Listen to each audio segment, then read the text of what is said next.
코로나 블루라는 말이 있습니다. 2020년 1월에 우리나라에 이제 코로나가 시작되어서 지금까지 우리는 사람들과 물리적으로 또 정서적으로 접촉이 많이 줄어들었습니다. 그렇게 돼서 혼자 있는 시간이 점점 많아지면서 우리는 모두 외로움을 느끼고 있습니다. 마음을 나눌 사람이 주변에 없을 때 외로움을 경험합니다. 외로움이 깊어지면 깊어질수록 문제가 생기는데 우울증, 면역력 저하, 뇌졸중, 고혈압, 당뇨 등 다양한 질병의 원인이 될 수도 있습니다. 자, 이런 문제를 해결할 수 있는 방법을 누가 세 가지를 제안했습니다.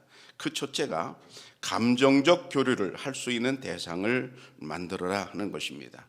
다양한 모임이 필요하고 반려동물이나 반려식물을 키우는 것도 도움이 된다고 말합니다. 두 번째로는 외로움을 고독으로 승화시키는 게 필요하다고 말합니다. 신학자 틸리는 외로움과 고독을 서로 다르다고 그렇게 했는데, 외로움은 혼자 있는 고통이라고 했고 고독은 혼자 있는 즐거움이라고 했습니다. 자, 그러니까 혼자 있는 것을 어떻게 즐길 수 있는가 승화시키는 그런 작업이 필요하다는 말입니다. 혼자 있는 시간이 불편하고 괴로운 것이 아니라 자신의 내면을 살펴볼 수 있는 좋은 기회로 여기고, 명상이나 산책이나 사색이나 뜨개질이나 악기 연주나 이런 생산적인 활동을 하면서 이제 즐길 수 있다는 말입니다. 세 번째로는 이타적 활동하기를 이제 제안했습니다. 즉 자신에게만 향했던 그런 초점을 도움이 필요한 누군가에게로 돌리는 것입니다. 봉사활동을 하면서 내가 누군가에게는 필요한 존재라는 사실을 확인하게 되면 삶의 가치를 재발견할 수 있는 것입니다. 이 세 가지 해결 방법을 모두 포함하는 좋은 그런 방법이 또 하나 있습니다. 과연 그것이 무엇이겠습니까? 오늘 본문의 해답이 나오는데요. 우선 오늘 본문에 보면 산들이 떠날 수도 있음을 말씀하고 있어요. 우리 인간의 삶이 언제나 평탄한 것만은 아닙니다. 하나님을 믿는 우리 그리스도인들이라고 해서 특별히 다른 사람들보다 더 평탄한 것도 아닙니다. 때로는 우리가 살다 보면 험한 산도 만나게 되고 험한 파도도 만나게 됩니다. 산들이 떠나며 언덕들은 옮겨질지라도 라고 말씀하는데, 산이라고 하는 것은 그 당시 사람들에게는 가장 크고 장엄하고 가장 견고한 실체로 알고 있었습니다. 따라서 산이 옮겨진다고 하는 것은 그 사람들에게는 상상조차도 할 수 없는 일이었습니다. 그런데 그렇게 굳게 믿고 있던 산이 떠날 수 있다는 사실입니다. 고대에는 상상할 수도 없었던 중장비의 발전으로 현대에는 산이 사라지는 일이 가끔 생깁니다. 산이 사라지고 그곳에 공장이 들어오거나 큰 주택 단지가 들어서기도 합니다. 우리 인생에도 예기치 못한 일들이 벌어지고는 합니다. 질병이나 사고 등으로 인해서 우리 인생이 한꺼번에 뒤집히는 그런 일이 발생합니다. 그때가 되면 참으로 어이가 없고 구원의 믿음마저 흔들릴 수가 있습니다. 코로나19라는 거대한 파도가 온 인류를 덮쳐버려서 산이 흔들리고 있는 지금 시기입니다.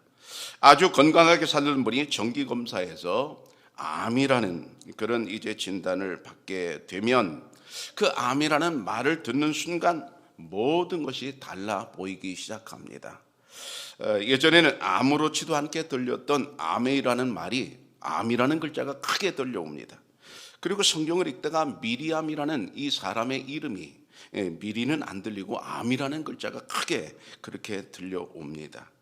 길을 가다가 머리털이 빠진 그런 사람들을 보면 저분도 혹시 항암 치료하는 것 아닌가 그렇게 생각합니다. 모든 것이 다 그렇게 이제 변해 버립니다. 이게 바로 산이 흔들리는 것 아니겠습니까? 그렇게 믿던 사람이 자신을 배신하거나 사랑하는 사람이 세상을 떠나게 되면 인생이 흔들려 버립니다. 그렇게 인생이 흔들려 버리면 자기 자신도 어떻게 마음을 가눌 길이 없게 됩니다. 마치도 미끄러운 빙판길에 자동차 브레이크를 밟아서 핸들을 조정할 수 없는 그런 때와 같아 버립니다. 인생이 이리저리 흔들려 버립니다. 그동안 믿었던 하나님도 다 쓸데없는 것처럼 여겨질 수도 있습니다. 그동안 새벽기도, 저녁예배 다니면서 은혜를 받고 굉장히 기뻐하던 그 모든 것들이 다 소용없는 것처럼 느껴질 수도 있습니다. 도무지 무엇을 해야 할지, 어디에 지푸라기가 있는지 그것도 생각을 못하고 살아갈 수가 있습니다. 그러면서 그냥 죽고만 싶어집니다.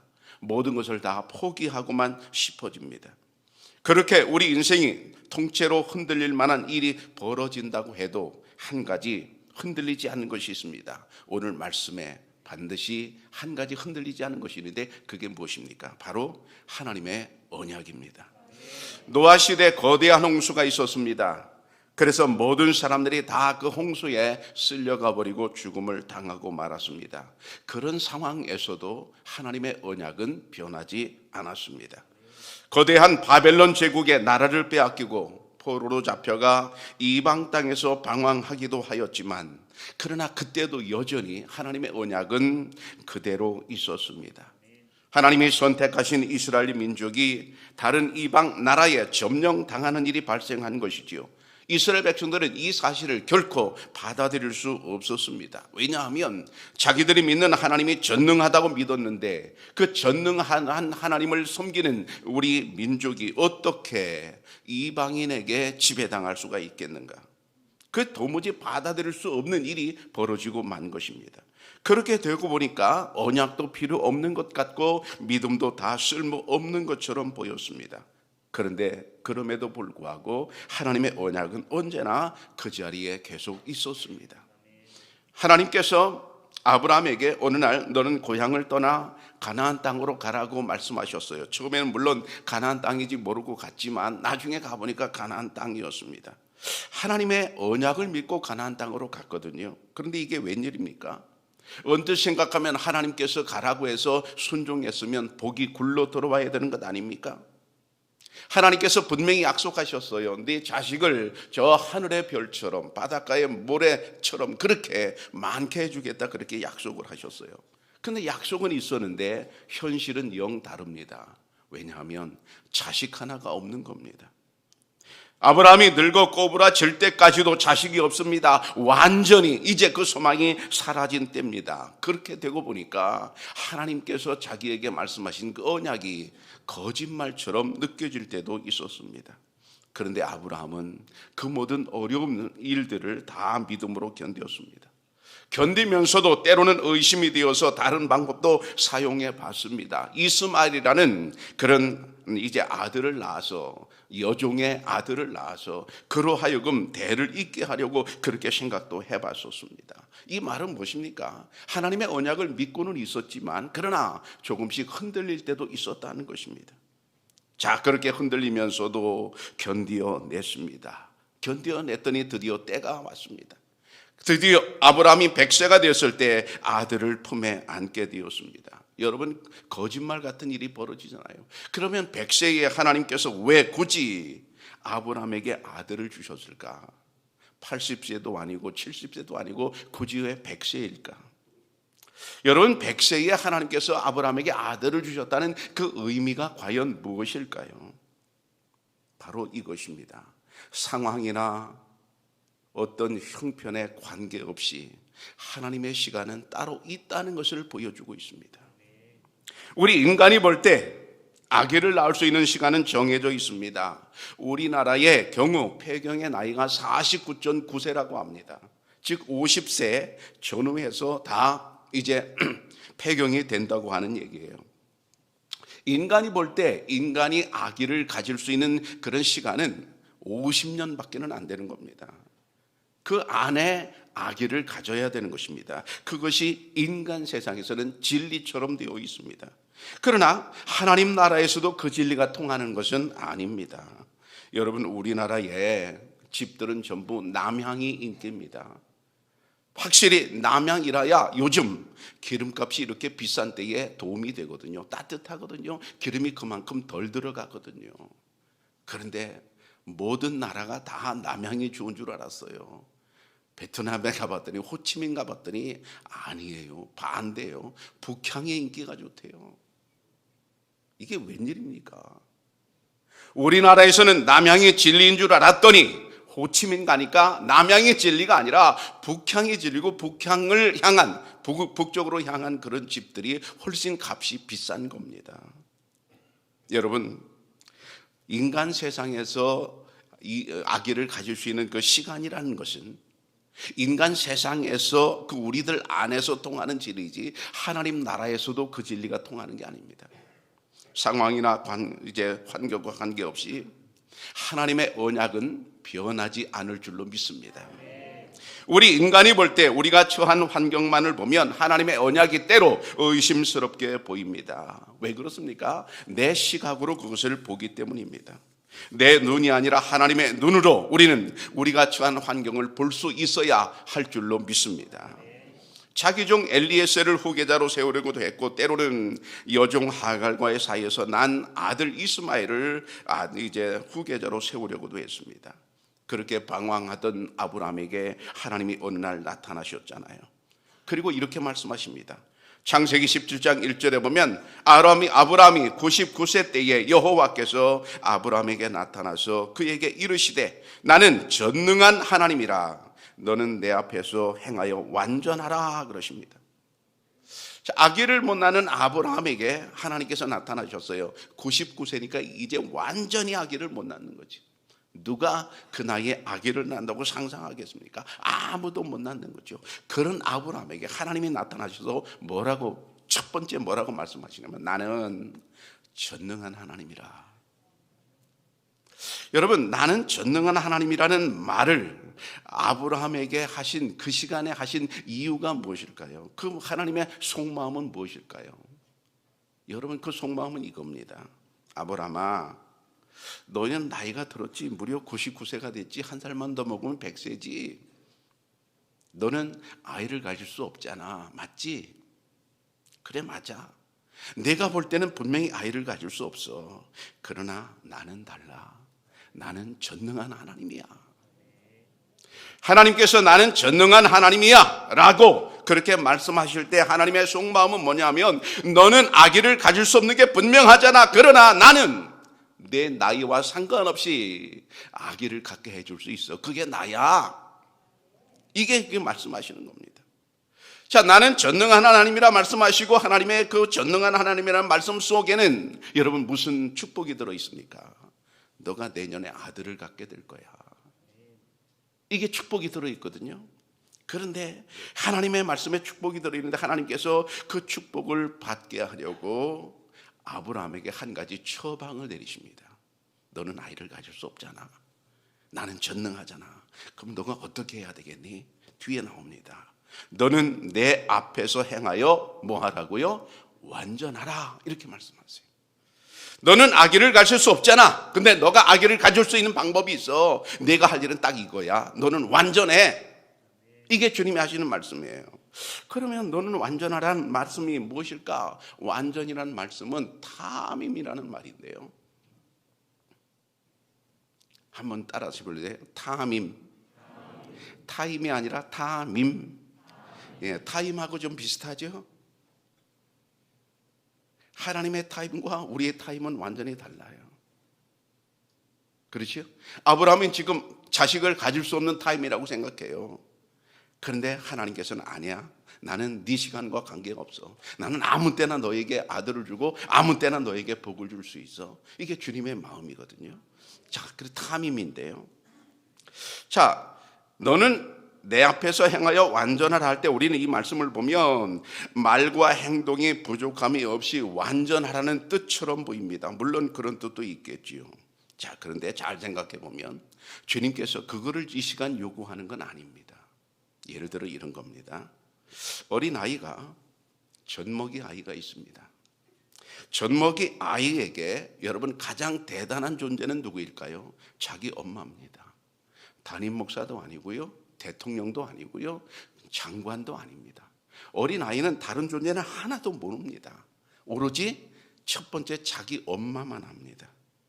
자기 아빠가 이 세상에서 제일 힘센 존재로 알아요. 저도 어릴 때 그랬습니다. 아버지보다 힘센 사람은 세상에 없는 줄 알았어요. 그래서 아버지 엄마에게 존경과 감사를 그냥 100% 했던 것이지요. 그래서 자기 엄마가 안 보이면 갓난아이는 울어짖깁니다. 왜냐하면 그렇게 믿었던 엄마가 안 보이니까 불안한 것입니다. 그런데 자기 엄마만 눈에 띄면 모든 것이 다 해결됩니다. 눈에서는 눈물이 뚝뚝 떨어지는데 금방 입에서는 웃음이 돌아옵니다. 완벽하게 엄마를 믿고 있습니다. 엄마가 주는 것은 하나도 의심 없이 다 받아 먹어요. 이것을 탐임이라고 합니다. 이것을 완전이라고 합니다. 갓난아이가 자기 엄마를 완전하게 믿는 것, 이것을 탐임이라고 합니다.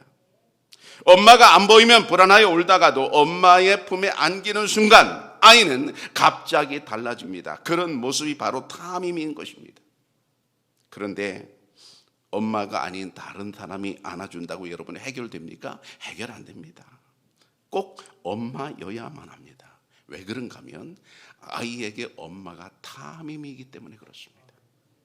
아이가 엄마에게 완전이기 때문에 그렇습니다. 아이는 엄마 품에 안겨서 말은 못하지만 갓난아이는 뭐라고 말하는가 하면 엄마 품에 안겨서 울음을 그치고 웃으면서 뭐라고 말하면 봐라 맞아 이게 탐임이야. 그렇게 말하고 있는 거예요. 여러분, 그러면 저와 여러분에게 누가 탐임입니까? 돈이 여러분에게 탐임이 될 수 있겠습니까? 권력이 여러분에게 탐임이 될 수 있겠습니까? 탐임처럼 보입니다. 돈만 많이 가지면 될 것처럼 보입니다. 권력만 잡으면 나는 완전할 것처럼 보입니다. 그러나 잡아보면 그게 아닌 것을 발견하게 됩니다. 우리에게 완전은 오직 하나님밖에 없는 줄로 믿습니다. 교회 다니면서도 늘 불안한 분들이 있어요. 왜 그렇습니까? 하나님을 탐임 삼지 않았기 때문에 그렇습니다. 하나님을 탐임 삼고 하나님을 완전한 나의 하나님으로 믿고 의지한다면 불안은 사라지는 것입니다. 마치 갓난아이가 엄마 품에서 불안하지 않은 것처럼 말이죠. 하나님께서는 아브라함에게 99세의 아브라함에게 이 탐임 완전을 말씀하시면서 곧바로 그 다음 구절에 언약을 말씀하십니다. 창세기 17장 2절에 보면 내가 내 언약을 나와 너 사이에 두어 너를 크게 번성하게 하리라. 그 탐임 완전을 말씀하시고 곧바로 뭐를 말씀하신 거? 언약을 말씀하세요. 진짜 뭐를 말씀하고 싶어서 지금 얘기를 꺼내시는 거예요? 언약을 말씀하고 싶은 겁니다. 내가 너와 나 사이에 언약을 두겠다. 이 말씀은 결국 무엇입니까? 언약을 믿는 일에 있어서 내가 나를 완전하게 믿었으면 좋겠다. 내가 나를 탐임했으면 좋겠다. 그러면 내가 너를 번성하게 해주겠다. 너를 축복하겠다. 이게 주님의 마음인 것입니다. 여러분, 하나님께서는 하나님과 우리 사이에 언약을 두기를 원하세요. 이 말씀 뭐예요? 언약으로 하나님과 우리가 관계하기를 원하신다는 거예요. 언약은 마치 반지와 같은 것입니다. 반지를 끼고 있으면 너와 나 사이에 결혼했다는 표시예요. 하나님께서 우리에게 언약을 끼워두기를 원하세요. 그리고 그 언약을 완전하게 탐임 믿기를 원하세요. 오늘 하나님께서는 아브라함에게 뭐를 원하십니까? 다른 게 아닙니다. 너는 나를 언약을 통해서 완전히 믿어라 하시는 말씀인 거예요. 여러분, 우리가 하나님을 믿고 하나님의 언약을 믿는 데 있어서 확실하다면, 그렇게 된다면, 그러면 그 다음에 무엇이 되는가? 나는 자랑스러운 존재가 되는 줄로 믿습니다. 왜 그렇습니까?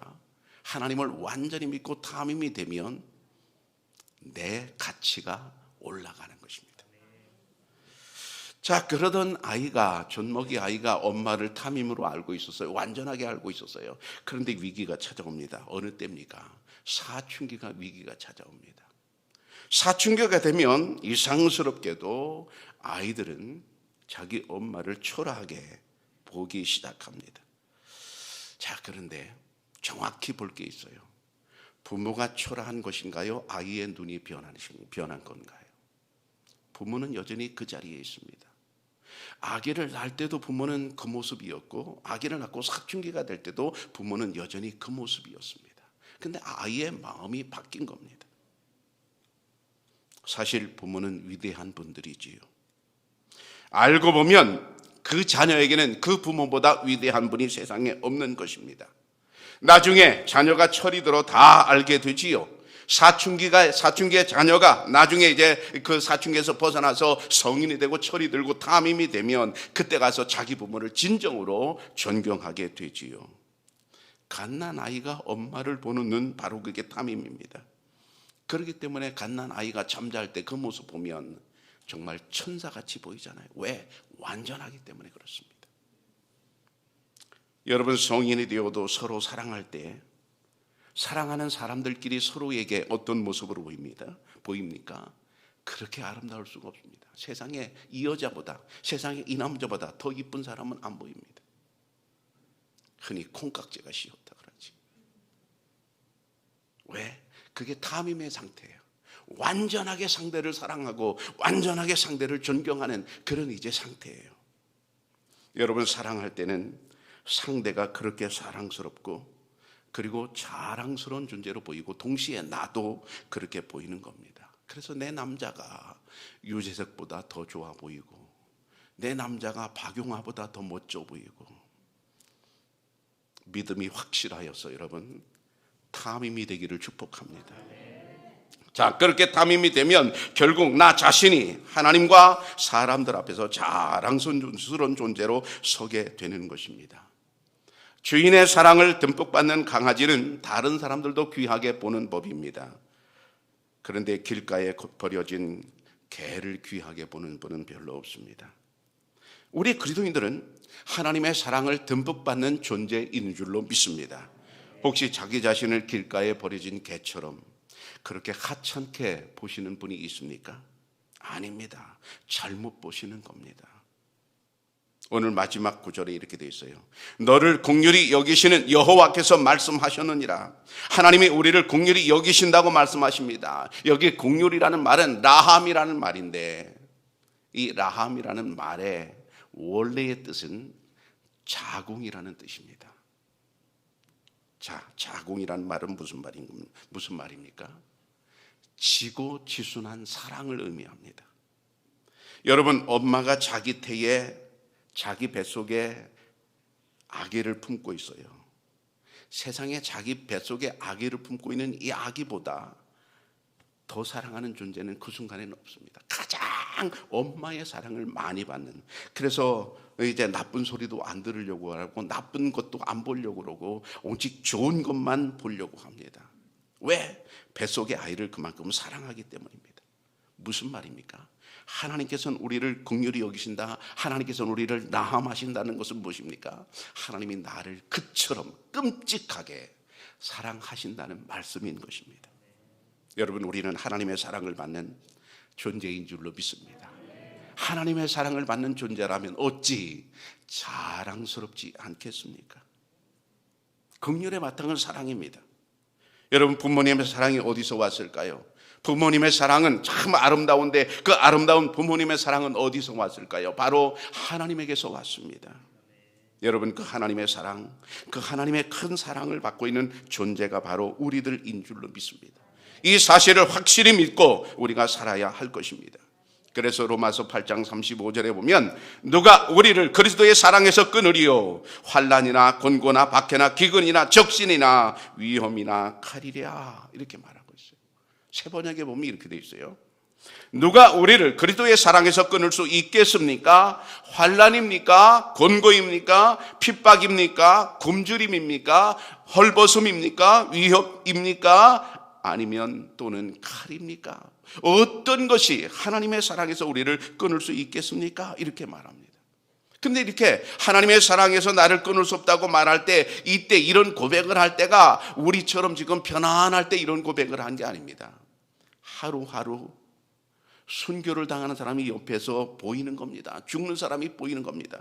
그런 죽음의 고비를 넘기는 순간에 하던 고백입니다. 내가 혹시 오늘 죽는다고 해도, 내가 혹시 내일 죽는다고 해도 그 죽음이 하나님의 사랑에서 나를 끊을 수 없다고 그렇게 말하는 아주 처절한 고백인 것입니다.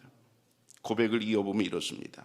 36절에 보면 성경에 기록된 바 우리는 종일 주님을 위하여 죽음을 당합니다. 우리는 도살당할 양과 같이 여김을 받습니다. 한 것과 같습니다. 그러나 우리는 이 모든 일에서 우리를 사랑하여 주신 그분을 힘입어서 이기고도 남습니다. 나는 확신합니다. 죽음도 삶도 천사들도 권세자들도 현재일도 장래일도 능력도 높음도 기쁨도 그 밖에 어떤 피조물도 우리를 우리 주 그 예수 그리스도 안에 있는 하나님의 사랑에서 끊을 수 없습니다. 여러분, 내가 하나님과 나의 사랑을 하는 관계와 사랑을 끊느냐 하는 것이 아닙니다. 하나님께서 우리를 사랑하시는 그 사랑을 하나님이 안 끊는다는 그 말입니다. 나를 생각하니까 우리가 의심스럽잖아요. 나를 생각하니까 우리가 불안하잖아요. 내가 끊어버릴까 봐. 그런데 아닙니다. 하나님께서 그 사랑을 안 끊는다는 그런 이야기입니다. 우리는 그 한없는 하나님의 사랑을 믿고 어려운 현실을 이겨나가야 할 줄로 믿습니다. 사랑이 힘인 것입니다. 지금 우리는 아직도 코로나19의 늪에서 완전히 빠져나오지 못하고 있습니다. 새해도 여전히 그렇게 우리는 시작을 했습니다. 이런 때에 우리에게 필요한 것은 무엇입니까? 하나님의 언약을 믿는 사랑입니다. 바로 탐임이 우리에게 필요할 줄로 믿습니다. 그 어떤 질병이나 그 어떤 환난이 우리에게 닥쳐온다 할지라도 우리를 하나님의 거룩한 사랑에서 결코 끊을 수 없을 줄로 믿습니다. 우리는 하나님의 사랑을 받는 존재입니다. 우리는 자랑스러운 언약 백성입니다.